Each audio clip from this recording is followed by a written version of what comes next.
सिद्धेभ्यः ॐ नमः सिद्धेभ्यः ॐ नमः सिद्धेभ्यः। नमो अर्यन्ताणं नमो सिद्धाणं नमो आयर्याणं नमो वज्रायणं नमो नोवे सब्साहुणं। मंगलमय मंगलकरण वीतराग विज्ञान नमो तार जाते भई अरहंतादि महान कर मंगल करहूँ महा ग्रंथ करन के काज जाते मिले समाज सब पावे निज पद राज। मोक्ष मार्ग प्रकाशक पहला अधिकार वक्ता का स्वरूप पृष्ठ क्रमांक 16 सबसे नीचे का पैरा है। सो इन विशेष गुणों के धारी वक्ता का संयोग मिले तो बहुत भला ही है, और ना मिले तो श्रद्धानादिक गुणों के धारी वक्ताओं के मुख से ही शास्त्र सुनना। इस प्रकार के गुणों के धारक मुनि अथवा श्रावक उनके मुख से शास्त्र सुनना योग्य है, और पद्धति बुद्धि से अथवा शास्त्र सुनने के लोभ से श्रद्धानादि गुण रहित पापी पुरुषों के मुख से शास्त्र सुनना उचित नहीं है। कहा है कि तम जिण आण परिणय धम्मो सोयब सुगुरुपासमी उचयो सद्दाओ तस्य सुवेयस्य कहे गाओ। जो जिन आज्ञा मानने में सावधान है उसे निर्ग्रंथ सुगुरु ही के निकट धर्म सुनने योग्य है, अथवा उन सुगुरु ही के उपदेश को कहने वाला उचित श्रद्धानी श्रावक उसे धर्म कहने योग्य है। ऐसा जो वक्ता धर्म बुद्धि से उपदेश दाता हो वही अपना तथा अन्य जीवों का भला करे, और जो कसाय बुद्धि से उपदेश देता है वह अपना तथा अन्य जीवों का बुरा करता है, ऐसा जानना चाहिए। ठीक है, आप सब समझ गए होंगे। इस पर अपन ने चर्चा बहुत कर ली कि भाई वक्ता जो है एक तो पद्धति बुद्धि से नहीं होना चाहिए। पद्धति बुद्धि से माने खाली परंपरा चला रहे हैं, स्वाध्याय मंदिर में होना चाहिए इसलिए स्वाध्याय कर रहे हैं, अंदर से न खुद के आत्म कल्याण की भावना है, न चिंता है, न विचार है। तो जब खुद की आत्म कल्याण की चिंता नहीं है तो श्रोताओं के आत्म कल्याण की चिंता कैसे करेंगे, है ना। और उसका लेना शास्त्र सुनाने का लोभ है, श्रोताओं को सुनने का लोभ है। सुनने का लोभ मतलब सही पूछो तो इसका सीधा अर्थ करो कि बस टाइम पास, बस पुण्य के लिए सुनना, देखा देखी सुनना, है ना। स्वाध्याय तो सुनना ही चाहिए भैया, है ना। ऐसी अंदर में अपनी सूक्ष्म भूलें पड़ी रहती है, मान्यताएं पड़ी रहती है, वो पता नहीं चलता कि सभी क्यों पड़ी, क्या है ये। अधिकतर मान्यता ऐसी बनी रहती है कि देखो सुनने से लाभ होता है। कि क्या लाभ होता है, देखो जी कुछ ना कुछ तो ज्ञान आता ही है, और अपनी कसाय में भी मंदता आती है, और फिर अपन कम से कम पाप से तो बच ही जाते हैं, और फिर अपन 1 घंटा सुबह सुबह धर्म करे आए, मंदिर हुआ है तो बढ़िया रहता है, पूरा दिन अच्छा जाता है। ऐसी अधिकतर मान्यताएं पड़ी रहती है, सुनता रहता है, ये कहलाती पद्धति बुद्धि। ख्याल में है ना। माने अंदर कोई भाव भाषण नहीं है, कोई खबर नहीं है कि वास्तव में संसार महादुरूप है।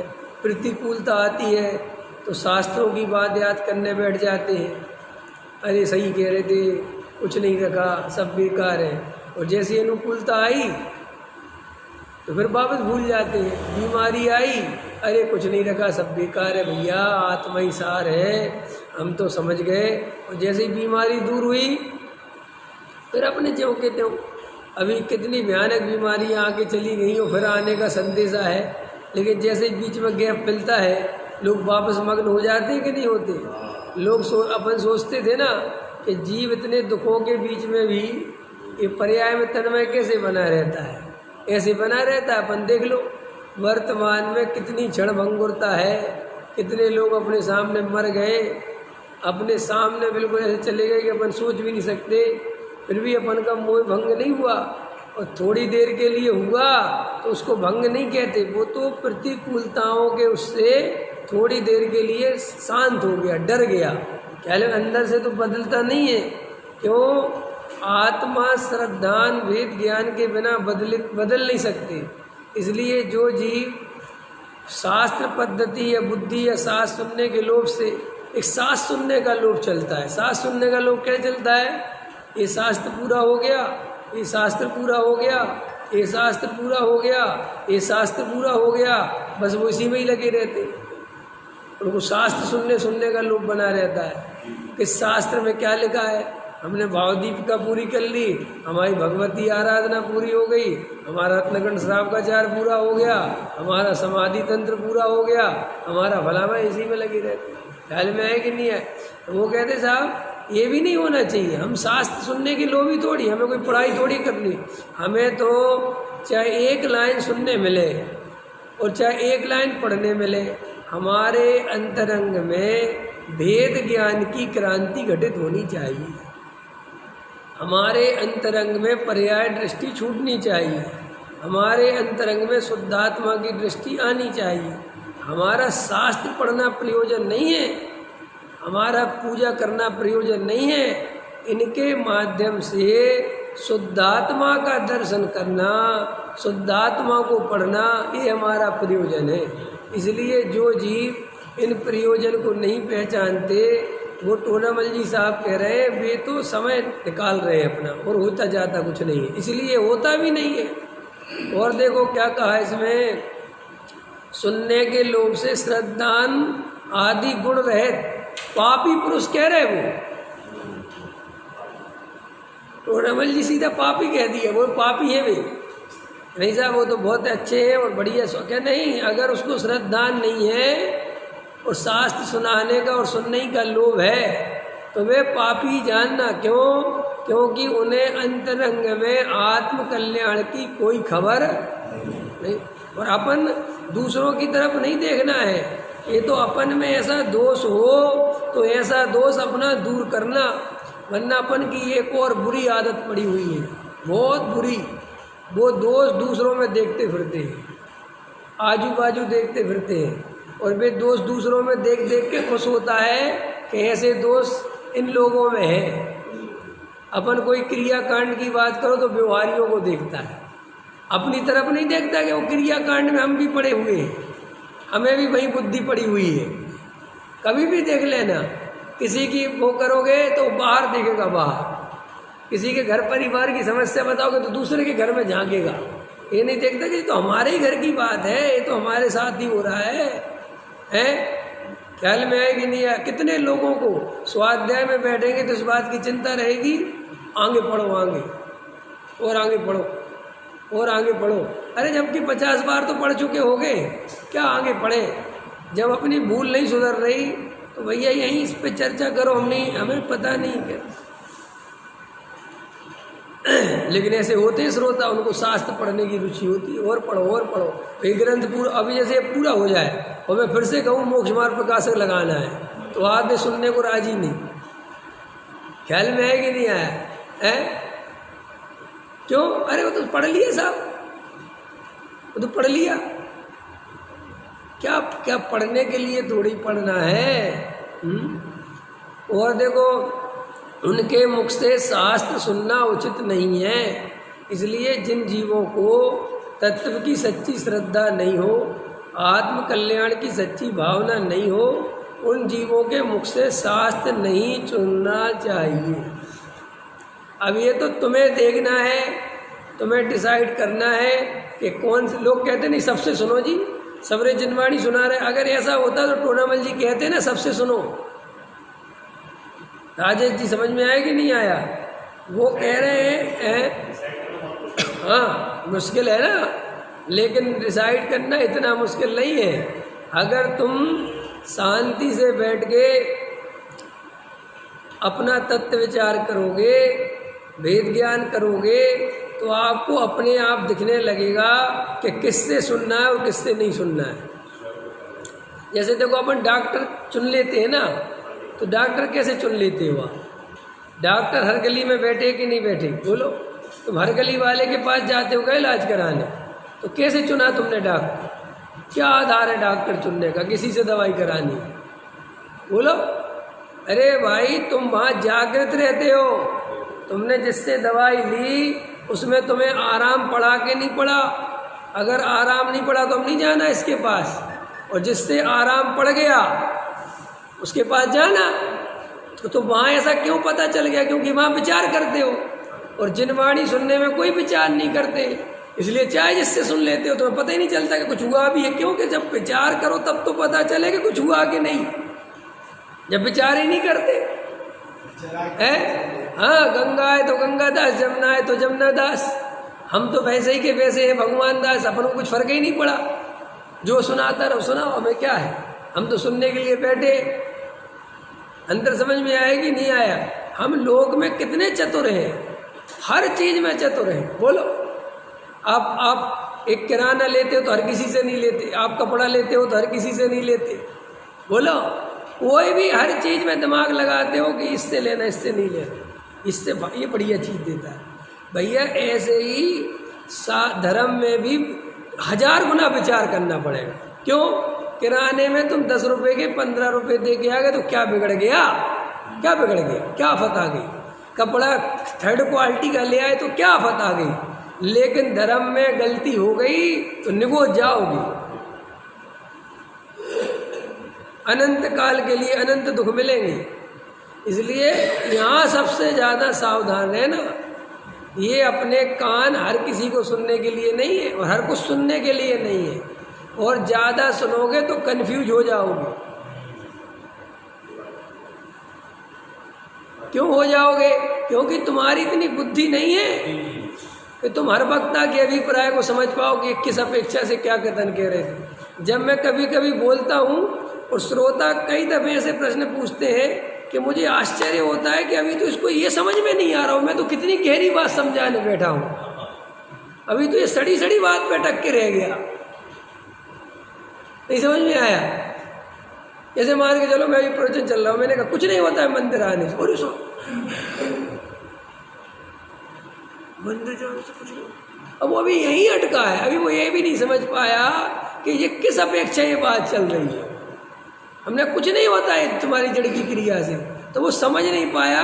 सब ऐसे में तो सब सुख चंदी हो जाएंगे। ये प्रश्न 50 साल से घूम रहा लोगों के दिमाग में, वो समझ नहीं पाया आज तक कि किस अपेक्षा कह रहे हैं। निहाल भाई कह रहे हैं एक ही पाप है। कितने पाप है? कितने पाप है? एक। तो अभी बोलो एक कैसी बात करते, हम तो 5 पढ़े, माने में 20 साल में भी ये नहीं समझ पाए कि ये पाप कह रहे इसका मतलब क्या है। इसलिए क्यों नहीं समझ पाए? क्योंकि लकीर के फकीर बने हैं। अभी भी श्रोता के अंदर क्रांतिकारी पना नहीं है। अभी मैं श्रोताओं को देखता हूँ, वो क्रांतिकारी वाली बात नहीं है। अंतरंग में निर्णय करने की क्षमता कम दिखाई देती है। इसके लिए भाई साहब लोहे पुरुष चाहिए, मजबूती चाहिए अंदर में। आपको समाज की नज़रों में बुरा बनना पड़े तो बन जाना, कुछ फर्क नहीं पड़ता। तुम्हें समाज वाले कहेंगे बुरा है, सही नहीं है, घमंडी है, पता नहीं अपने आप, कुछ भी कहे तुम चलने देना, लेकिन अपना तत्व निर्णय कर लेना। इस समाज वालों से तुम निकोच जाने से नहीं बच जाओगे, है ना। और हर जगह आगे कंधे झुका झुका के चल रहे हो, बैठ गए, सबका सुन लिया, जी जी जी जी जी जी जी जी। ये जी जी से बस थोड़ी जाओगे संसार से, हैं, बच जाओगे। ये टोना मल्ली साहब इस जी जी को मना कर रहे हैं कि हर किसी में जी जी लगाते फिरते, हर किसी का ही सही लगता है तुम्हें, चाहे जो सुनाता रहे, वो अपने ग्रुप का होना चाहिए। ये अपना ग्रुप का समझते हो, हैं? कांजीपंथी होना चाहिए, क्योंकि अपन कांजी ग्रुप के हैं ना। अगर वो गैर कांजी पंथ का है तो फिर तो वो लाख बढ़िया सुना रहा हो, फिर नहीं सुने, चाहे किसी कीमत। मोक्षुओं की ये हालत है, महाराज सुना रहे होंगे टीवी में, उनकी नहीं सुनेंगे, चाहे थोड़ी देर के लिए मुरारी बापू को सुन लेंगे, हाँ समाचार सुन लेंगे, माने वो समाचार ज़्यादा बढ़िया है। इनकी सुन। अरे भाई, हम ये नहीं कह रहे कि तुम सुनो कि नहीं सुनो, तुम्हारे अंदर की भूल बता रहे हैं कि अपन इतने गए गुजरे हैं कि अपने तरफ का है तो वो आम को इमली भी कहे तो भी चलेगा। हाँ, महाकसा है, एक कसा है नहीं, महाकसा है। अज्ञान, भ्रम, पक्ष। समय सार में कुंद कुंद देव जब तत्व ज्ञान समझाते समझाते ये चर्चा आई कि साहब अब आत्मानुभव की बात कर ली जाए, तो क्या कहते हैं कुंद कुंदाचार्य स्वयं कि अब हमने जितने तरीके से तुम्हें आत्मा समझाई वे सब तरीके छोड़ दो, अब पक्षाती क्रांत हो जाओ, अब कोई पक्ष नहीं रहना चाहिए, ना निश्चय ना व्यवहार। अब एक शुद्ध आत्मा की धुन लगा दो अगर अनुभव करना है तो, क्योंकि हमने तो पीछे व्यवहार से भी समझाई बात और निश्चय से भी समझाई, तो इनमें उलझ के मत रह जाना। ये हो गई चर्चा। अब अगर अनुभव करना है तो अब ये मत देखो कि आत्मा निश्चय से शुद्ध है कि व्यवहार से शुद्ध है, व्यर्थ की बातें हैं। अब मैं अपने स्वरूप का अनुभव करता हूँ, अब रिसर्च करता हूँ, अब मैंने जो सुना है उसको देखता हूँ अंदर में जाकर। अब कोई पक्ष नहीं, मैं किसी ग्रुप का नहीं, मुझे कोई लेना देना नहीं, मैं किसी पंथ का नहीं, मैं किसी संप्रदाय का नहीं, मैं दिगंबर नहीं, मैं श्वेतांबर नहीं, मैं गुरुदेव वाला नहीं, मैं गैर गुरुदेव वाला नहीं, मैं मुनिपंथी नहीं, मैं कांची पंथी में कुछ नहीं। मैं तो ज्ञान स्वभावी आत्मा की शरण में जाता हूँ, उसका अनुभव करता हूँ, मुझे किसी से कोई लेना देना। ऐसा निर्णय करो, इन पक्षों से ऊपर उठ जाओ। ये पक्ष तुम्हें कभी जीने नहीं देंगे, क्योंकि ये पक्ष पढ़ते ही हम अंधे हो जाते हैं। क्या हो जाते हैं? और पक्ष के होते अंधे हो जाते, मतलब समझ गए। फिर यहाँ की गलतियाँ दिखाई, अपनी भैंस का दूध पतला। रमेश जी, भैंस का दूध पतला दिखाई देता है तुम्हें? जो दूध बेचने वाला, अब तो समय निकल गया, हम गांव में रहते थे तब की बात है। अब यहाँ पे भी होता होगा जो लेने जाते हैं, तो देखो क्या होता था। देखो, अपन उंगली डालते थे तो दूध नहीं लगता था उंगली में, है ना, और वो डालता था तो लग जाता। कमाल है कि नहीं राजेश? लिया आपने दूध, लिया कि नहीं लिया है? तुम गांव में दूध लोगे और ऐसा आया वो दूध दे, तुमने ऐसी उंगली डाली, अरे भैया देखो कुछ पानी है पतला है, वो उंगली डालेगा, वो कहेगा कहाँ है पानी। अपनी भैंस का दूध पतला किसी को दिखाई। ऐसे ही जब पक्ष पड़ जाता है, वो किसी भी रूप में पड़ गया, फिर वहाँ कमी दिखाई, फिर यहाँ विशेषता ही विशेषता दिखाई देती है। और यहाँ की कोई कमी दिखाई दे तो उपगुहन अंग दिखाई देता, ढाक दो, अपने यहीं की बात है। और दूसरे की बात हो तो उपगुहन अंग गायब कर दो। ये उपगुहन अंग समझते हो कि नहीं पंकज जी? ये सम्यक दृष्टियों के अंदर होता है, मिथ्या दृष्टियों के नहीं। मिथ्या दृष्टियों के अंदर तो बदमाशी होती है, मायाचारी होती है। कैसी मायाचारी होती है? अपने यहाँ की बात है, छुपा लो, अप्रभावना होगी, प्रभावना होगी, अप्रभाव। और किसी दूसरे ग्रुप वालों की है तो फॉरवर्ड करो फटाफट, सबको बताओ, लगाओ सबको, दुनिया को। ये हमारी उपगुहन अंग की स्थिति है। और कौन से अंग की चर्चा करनी, बोलो? प्रभावना अंग लेना है। हमारा नाम हो, हमारा जिसमें नाम हो वो मैसेज सब ग्रुपों में डालो, और जिसमें हमारा नाम नहीं हो, हमें क्या लेना देना। और बोलो हमारा कार्यक्रम हो, सबको फोन करके बुलाओ, हमारा नहीं हो किसी से हमें क्या लेना देना। ये हमारे प्रभावना अंग की हालत है। नहीं समझ में आया? हमारे मतलब का विद्वान आ रहा है, 10 लोगों को बताएंगे, आओ आओ आओ आओ आओ आओ, और बाकी टाइम किसी से कोई लेना देना नहीं। ये हमारे प्रभावना अंग है हमारा। अंत समझ में? ये सब आपको पक्ष पड़ जाते हैं, बहुत बुरी स्थिति है। पक्ष से बहुत नुकसान होता है। मैं हमेशा कहता हूं, पक्ष कभी मत रखो, कभी रखना ही मत। आप शांति से बैठ के कभी भी अंतरंग से ये मत सोचो बस इनने जो कहा वो सही है। नहीं, आप तो उस जिनशासन में जन्मे हो जहाँ महावीर भगवान कहते हैं, कुंद भगवान कहते हैं कि मेरी बात भी अपने अनुभव से प्रमाण करना, आंख बंद करके मत मान लेना। क्यों? क्योंकि ऐसे मानने की कोई कीमत नहीं है, अनुभव में आनी चाहिए। कुंद कुंद देव समय सार में आत्मा शुद्ध कहते हैं, इसलिए आत्मा शुद्ध है। और तुम सारी दुनिया में इसका ढिढोरा पीटते हो, इस शुद्धता की कोई कीमत नहीं है। वो तुम्हारे अनुभव में आए तब की बात है, ख्याल में आए नहीं गया है। कल एक हमारे किसी भाई का फोन आया, उनने कहा साहब देखो आजकल विद्वान क्या क्या कर रहे हैं। ख्याल में आएगी नहीं आया? क्या कहा मेरे से? आजकल देखो साहब विद्वान क्या क्या कर रहे हैं। हमने कहा पहले विद्वान क्या क्या, हमने कहा पहली बात तो ये है कि आप विद्वान समझते किसे हो, पहले ये बताओ, तो ये समझाओ। अंत समझ आएगी? आप विद्वान चाहे जिसको मान लेते हो तो मैं क्या करूं? इस महाराज में 5 साल पढ़ के आगे विद्वान बन गए, ये कोई तर्क है तुम्हारा? विद्वान माने क्या? पंडित माने क्या? किसे कहते हैं पंडित? आपको पता है शास्त्रों में पंडित का सम्यक दृष्टि है। पंडित शब्द सम्यक दृष्टि के लिए उपयोग होता है। कि पंडित शब्द कोई हल्की पतली चीज नहीं है।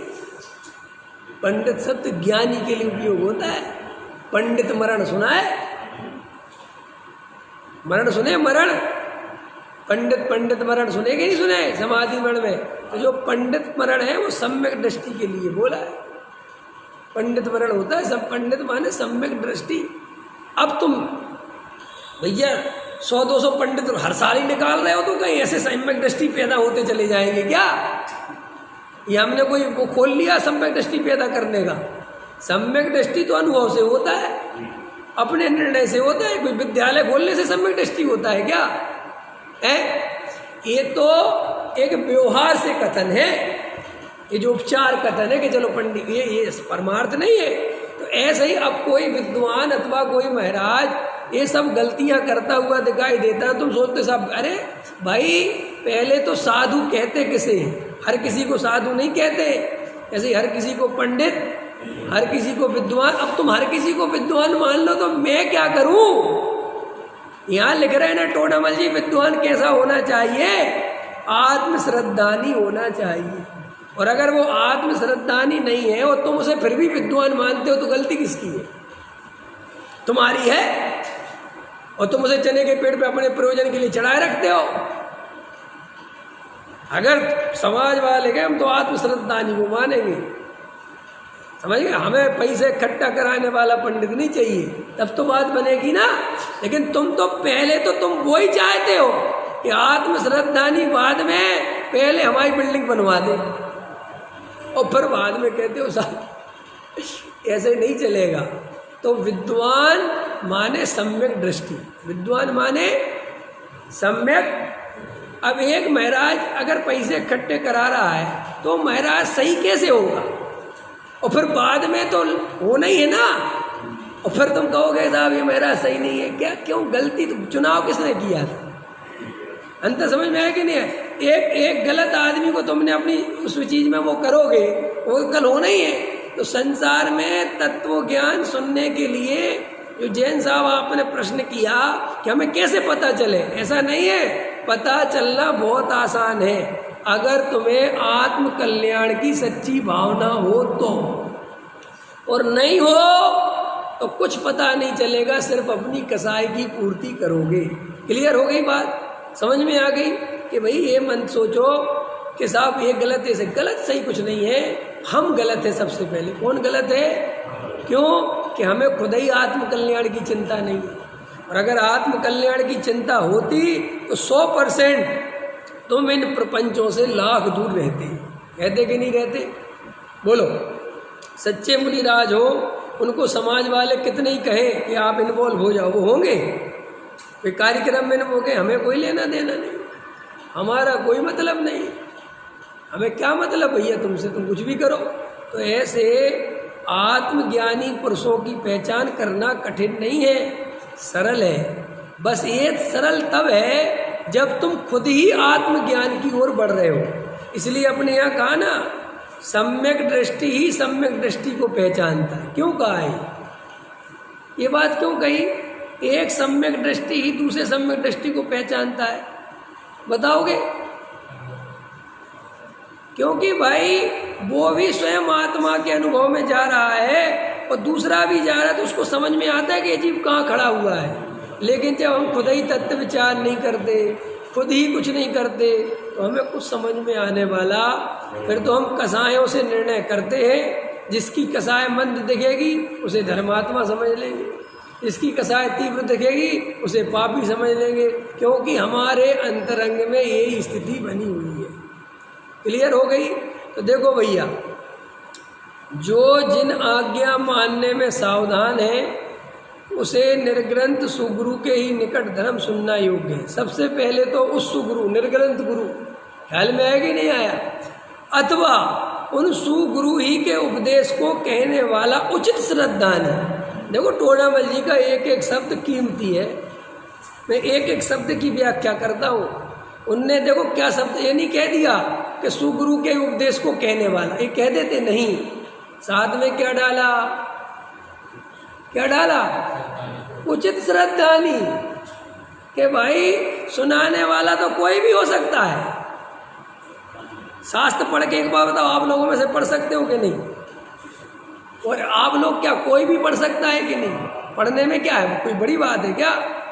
और अर्थ भी बता सकता है, और बोलो, वो भी कोई बड़ी बात नहीं है। इससे वक्ता मान ले कि नहीं, उसे श्रद्धानी होना चाहिए। और वर्तमान में क्या चलता है? अपने श्रद्धान का कोई भरोसा नहीं है। अपनी पढ़ाई लिखाई करी और आगे पढ़ाने लगाने लग गए। खुद को खुद का भरोसा नहीं कि मुझे खुद भी इसकी श्रद्धा है कि नहीं। क्रमबद्ध पर्याय कौन नहीं पढ़ा सकता? बोलो, क्रमबद्ध पर्याय सारे मोक्ष पढ़ा सकते हैं कि नहीं पढ़ा सकते? और क्रमबद्ध पर्याय की श्रद्धा कितनों को है? फिर तो पढ़ाना बहुत सरल है भैया। पढ़ाने में है क्या? नहीं समझ में आती है बात कि नहीं आती? वक्ता बनना कोई कठिन काम है क्या? अरे तुम रोज आके बैठने लगो, रोज सुनने लगो, रोज रजिस्टर विस्टर ले लो, घर में भी 2-4 रोज सुनने लगो, 2-4 साल में वक्ता बन जाओगे। कोई वक्ता बनने के लिए कोई आफत का काम है? श्रद्धानी होना बहुत कठिन है। इसलिए टोडामल जी साहब कह रहे हैं कि श्रद्धानी बनो, श्रद्धानी बनो, श्रद्धानी। अंतरंग में अगर श्रद्धा नहीं है तो ये सुनने सुनाने की कोई कीमत। इसलिए मैं आप लोगों से बहुत समझ लो, बहुत हृदय से कहता हूँ कि भैया मेरे प्रवचनों को भी, ये तो मैं प्रवचन शब्द ही गलत है, प्रवचन तो अनंत भगवान के होते हैं, मेरे स्वाध्याय को आत्मकल्याण की भावना से सुना करो। बिल्कुल इधर उधर अकल मत लगाया करो कि किसी पे कमेंट्स कर। मैं किसी पे कमेंट्स नहीं कर रहा, मैं सिर्फ आपको ये बता रहा हूँ कि भूल निकल जाए। लेकिन जब भूल निकालूंगा तो वो कहीं ना कहीं तो पड़ेगी ना, बिना पढ़े तो। जैसे टोडामल जी कहते हैं, मैं तो शराब की निंदा करता हूँ। किसकी? अब कलार पे तो वो पड़ेगी पड़ेगी, क्योंकि शराब कौन बना रहा है? कलार। तो उसको क्या लगेगा कि ये मेरे से कहा जा रहा है, लेकिन हमें कलार से क्या लेना देना भाई। ऐसे ही मेरी दृष्टि में मुझे किसी से कुछ लेना देना नहीं है, लेकिन उस समाज में जहाँ ये हो रहा है, जब हम उसकी त्रुटियाँ, उसकी कमियाँ बताएंगे तो वो किसी ना किसी पे तो घटे धुए बिना नहीं। जब हम किसी कुगरू का स्वरूप बताएंगे तो जो कुगरू होगा वो तो फंसेगा ही। अब मुझे कुगरू से क्या लेना देना? मैं तो कोई कुगरू के साथ जा नहीं रहा, लेकिन स्वरूप है तो बता दे। ऐसे ही मैं आपसे कहता हूँ, मैं ये जो बातें कह रहा हूँ, मुझे किसी से राग द्वेष बिल्कुल नहीं है। क्यों नहीं है? क्योंकि मेरा किसी संस्था से, किसी पद से कोई लेना देना ही नहीं है। और ना मैं कहीं जुड़ा हूँ, ना मेरा कोई मतलब है अंतर। इसलिए मुझे किसी से राग द्वेष भी नहीं है। वो तो मैं तुम्हें स्वरूप बताता हूँ ताकि तुम्हें ये क्लियर हो जाए कि आत्म कल्याण कैसे करना है। देखो, ये बात गहराई से समझना, उचित श्रद्धानी होना चाहिए, समझे, श्रावक होना चाहिए। है। उचित श्रद्धानी मतलब जैसा वस्तु का स्वरूप है वैसा ही उसे श्रद्धान होना चाहिए। ख्याल में है ना? अनुचित श्रद्धानी नहीं होना चाहिए, क्योंकि श्रद्धानी तो बहुत लोग बने फिरते हैं। गृहीत मिथ्या दृष्टि भी श्रद्धानी है। उचित माने जो है उचित है, उचित कार्य कहते ना अपन। उचित माने क्या होता है? उचित माने होता है सही चीज। आप उचित मूल्य लगाओ, है ना? हाँ, वो नहीं, वो उचित मूल्य लगाओ। मैंने कहते ना उचित मूल्य या उचित रेट बताओ। उचित माने जो वास्तविक है, जो जैसा है, क्या है एक्चुअल, तो उसे धर्म सुनने योग्य है, उससे सुनने चाहे, जिससे नहीं सुनना चाहिए। परंपरा पूरी नहीं करनी है, मैं टाइम बर्बाद नहीं करना भाई। ये नहीं सोचा करो कि जी नहीं नहीं नहीं, ऐसे नहीं भैया, बहुत कीमतीदार है। 1 घंटे बैठ के ही अपन को आत्म कल्याण का अवसर मिला है।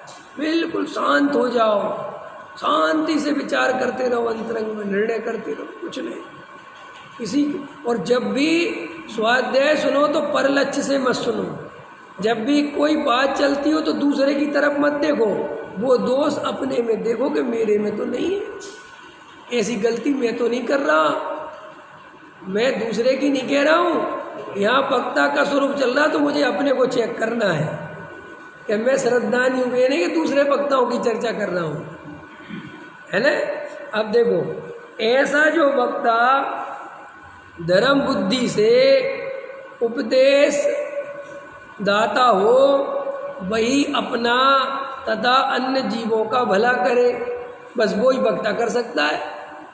और जो कसाय बुद्धि से उपदेश देता हो, अब ये कसाय बुद्धि से उपदेश क्या है और धर्म बुद्धि से उपदेश क्या है? कसाय बुद्धि माने अपने यशस कीर्ति के लिए, अब है ना, छह डाला में लगा ना, ख्याति लाभ पूजा आदि चाहे, ख्याति के अंदर में चाहे है। लोग मेरा स्वाध्याय सुन के मुझे जाने, मुझे अच्छा वक्ता माने, मेरी सारी दुनिया में प्रशंसा हो, है ना?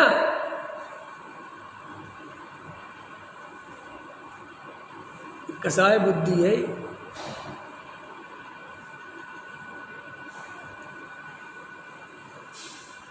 बहुत गहराई से विचार करो कि कसाय बुद्धि है कि नहीं, ख्याल में है कि नहीं आए? वर्तमान में 99% चलता ही। हाँ, 100 हो ना, क्या दिक्कत है? सच बता रहा हूँ, और मुझे समझ में भी आता है। जो वर्तमान का माहौल है, जो वास्तव में सम्यक दृष्टि ज्ञानी धर्मात्मा हो जाएगा, वो तुम्हारे बीच में रह ही नहीं पाएगा, तुम रहने ही नहीं दोगे उसे, क्योंकि तुम इतने राग देश कराओगे उससे, न मंदिर में नहीं आने देंगे। हमारे मन की बात बोलो, हमारी प्रशंसा करो, अब वो बेचारा कहाँ से करे? तो ठीक है जी, आप मत आना कल से मंदिर, हमने दूसरे वक्ता की व्यवस्था कर ली। ख्याल में है कि नहीं है? बहुत विचार करना पड़ेगा भैया। ये तुम लोगों पर डिपेंड करता है, तुम वक्ता को कितनी स्वतंत्रता देते हो, वो तुम्हें कितना तत्व सुना सकता है। वक्ताओं को बिगाड़ा सारा सेठियों ने, न वक्ता कहाँ से बिगड़ते, सेठियों ने बिगाड़ बिगाड़ के, अपने काम दे दे के, अपनी प्रशंसा के चक्कर में वही खाते पकड़ा दिए। वो क्या कहते, वो रसीद कट्टे पकड़ा दिए।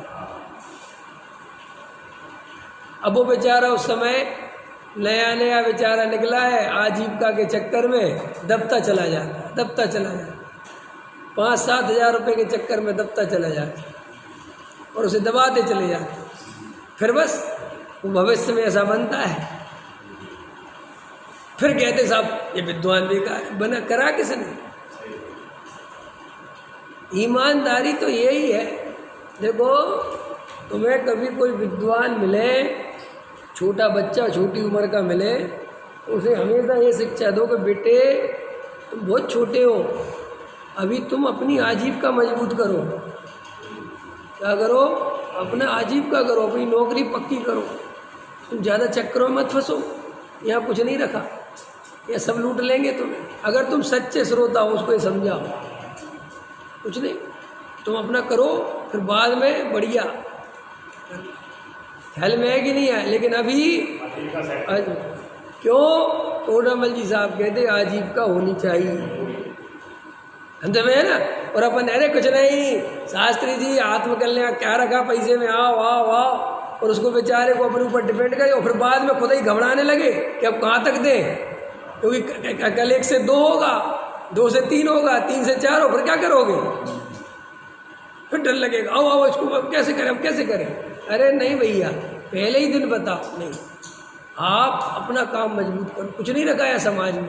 अगर हमारी तरफ से ये निर्णय जाए पार्लियामेंट से, या कुछ नहीं है, समाज कुछ करने वाला नहीं है, यहाँ पढ़ा रहे हैं और अपनी आजीविका मजबूत करो, फिर उसी के बीच में स्वाध्याय करते रहो, वो अलग बात। लेकिन समाज की तरफ भरोसे हो जाओगे तो बाद में बहुत बुरी, और तुम फिर समाज का तुम बुरा करोगे और समाज तुम्हारा बुरा, फिर वो आपस में ये चलेगा। हमारे जैन दर्शन में एक कृतियाँ पनपे ही नहीं अगर हम जैन धर्म के मुताबिक चले तो। आपको पता है जैन दर्शन क्या कहता है? पंचम गुण स्थान में 8वीं 9वीं प्रतिमा तक 10वीं पर घर में रहना।